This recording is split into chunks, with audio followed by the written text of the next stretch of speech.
Hechos de los Apóstoles, capítulo 4, Pentecostés, parte 1. Este capítulo está basado en Hechos 2, 1 al 39. Cuando los discípulos volvieron del Olivar a Jerusalén, la gente los miraba, esperando ver en sus rostros expresiones de tristeza, confusión y chasco. Pero vieron alegría y triunfo.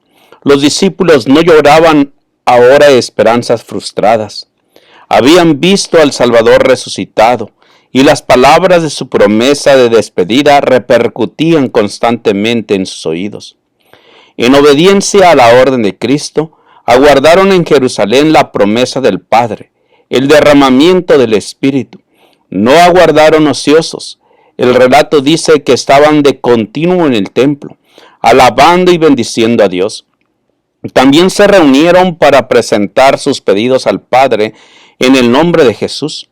Sabían que tenía un representante en el cielo, un abogado ante el trono de Dios. Con solemne temor reverente se postraron en oración, repitiendo las palabras impregnadas de seguridad. Todo cuanto pidiereis al Padre en mi nombre, os lo dará. Hasta ahora nada habéis pedido en mi nombre. Pedid y recibiréis, para que vuestro gozo sea cumplido. Juan 16, 23 y 24. Extendían más y más la mano de la fe, con el poderoso argumento: Cristo es el que murió, más aún el que también resucitó, quien además está a la diestra de Dios, el que también intercede por nosotros. Romanos 8:34. Mientras los discípulos esperaban el cumplimiento de la promesa, humillaron sus corazones con verdadero arrepentimiento y confesaron su incredulidad. Al recordar las palabras de Cristo les había hablado antes de su muerte, entendieron más plenamente su significado. Fueron traídas de nuevo a sus memorias verdades que habían olvidado, y las repetían unos a otros. Se reprocharon a sí mismos al haber comprendido tan mal al Salvador. Como en procesión, pasó delante de ellos una escena tras otra de su maravillosa vida.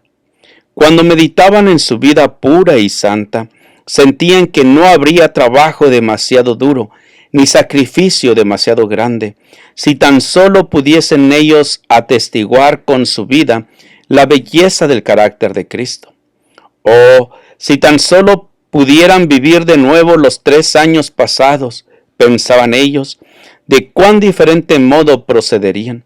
Si solo pudieran ver al Señor de nuevo, cuán fervorosamente tratarían de mostrar la profundidad de su amor y la sinceridad de la tristeza que sentían por haberle apenado con palabras o actos de incredulidad. Pero se consolaron con el pensamiento de que estaban perdonados y resolvieron que, desde donde fuese posible, expiarían su incredulidad, confesándolo valientemente delante del mundo. Los discípulos oraron con intenso fervor, pidiendo capacidad para encontrarse con los hombres, y en su trato diario, hablar palabras que pudieran guiar a los pecadores a Cristo, poniendo aparte toda indiferencia, todo deseo de supremacía. Se unieron en estrecho compañerismo cristiano. Se acercaron más y más a Dios, y al hacer esto, comprendieron cuán grande privilegio habían tenido el poder asociarse tan estrechamente con Cristo. La tristeza llenó sus corazones al pensar en cuántas veces le habían apenado por su tardo entendimiento y su incomprensión de las lecciones que para el bien de ellos estaba procurando enseñarles. Estos días de preparación fueron días de profundo escudriñamiento del corazón. Los discípulos sentían su necesidad espiritual y clamaban al Señor por la santa unción que los había de hacer idóneos para la obra de salvar almas. No pedían una bendición simplemente para sí. Estaban abrumados por la preocupación de salvar almas. Comprendían que el Evangelio había de proclamarse al mundo y demandaban el poder que Cristo había prometido. Durante la era patriarcal, la influencia del Espíritu Santo se había revelado a menudo en forma señalada, pero nunca en su plenitud. Ahora, en obediencia a la palabra del Salvador, Los discípulos ofrecieron sus súplicas por este don, y en el cielo, Cristo añadió su intercesión. Reclamó el don del Espíritu para poderlo derramar sobre su pueblo. Y como se cumplieron los días de Pentecostés, estaban todos unánimes juntos, y de repente vino un estruendo del cielo como de un viento recio que corría, el cual hinchó toda la casa donde estaban sentados. Sobre los discípulos que esperaban y oraban, vino el Espíritu con una plenitud que alcanzó a todo corazón. El Ser Infinito se reveló con poder a su iglesia. Era como si durante siglos esta influencia hubiese estado restringida y ahora el cielo se regocijara en poder derramar sobre la iglesia las riquezas de la gracia del Espíritu. Y bajo la influencia del Espíritu, las palabras de arrepentimiento y confesión se mezclaban con cantos de alabanza por el perdón de los pecados. Se oían palabras de agradecimiento y de profecía. Todo el cielo se inclinó para contemplar y adorar la sabiduría del incomparable e incomprensible amor. Extasiados de asombros, los apóstoles exclamaron: «En esto consiste el amor». Se asieron del don impartido. ¿Y qué siguió? La espada del Espíritu, recién afilada con el poder y bañada con los rayos del cielo, se abrió paso a través de la incredulidad. Miles se convirtieron en un día. «Es necesario que yo vaya», había dicho Cristo a sus discípulos, «porque si yo no fuese, el Consolador no vendría a vosotros, mas si yo me fuere, os lo enviaré.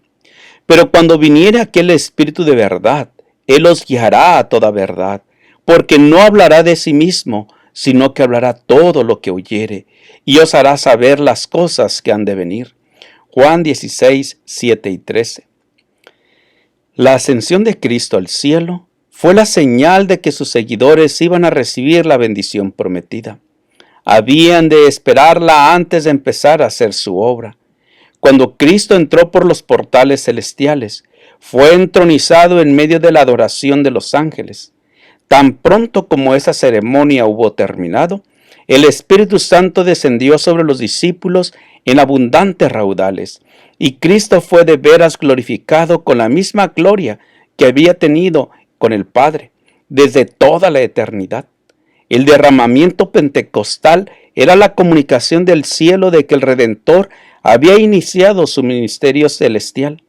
De acuerdo con su promesa, había enviado el Espíritu Santo del cielo a sus seguidores como prueba de que, como sacerdote y rey, había recibido toda autoridad en el cielo y en la tierra, y era el ungido sobre su pueblo. Y se les aparecieron lenguas repartidas como de fuego, que se asentó sobre cada uno de ellos, y fueron todos llenos del Espíritu Santo, y comenzaron a hablar en otras lenguas, como el Espíritu les daba que hablasen. El Espíritu Santo, asumiendo la forma de lenguas de fuego, descansó sobre los que estaban congregados. Esto era un emblema del don entonces concedido a los discípulos que los habilitaba para hablar con facilidad idiomas antes desconocidos. Para ellos, la apariencia de fuego significaba el celo ferviente con que los apóstoles iban a trabajar y el poder que iba a acompañar su obra. Moraban entonces en Jerusalén judíos, varones religiosos de todas las naciones debajo del cielo. Durante la dispersión, los judíos habían sido esparcidos a casi todos los lugares del mundo habitado, y en su destierro habían aprendido a hablar varios idiomas. Muchos de estos judíos estaban en esta ocasión en Jerusalén, asistiendo a las festividades religiosas que se celebraban. Toda lengua conocida estaba representada por la multitud reunida.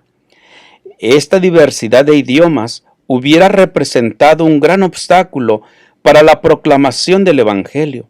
Por lo tanto, Dios suplió de una manera milagrosa la deficiencia de los apóstoles. El Espíritu Santo hizo por ellos lo que los discípulos no hubieran podido llevar a cabo en todo el curso de su vida. Ellos podían ahora proclamar las verdades del Evangelio extensamente, pues hablaban con corrección los idiomas de aquellos por quienes trabajaban. Este don milagroso era una evidencia poderosa para el mundo de lo que la comisión de ellos llevaba el sello del cielo. Desde entonces en adelante, el habla de los discípulos fue pura, sencilla y correcta. Ya hablaban en su idioma nativo o en idioma extranjero.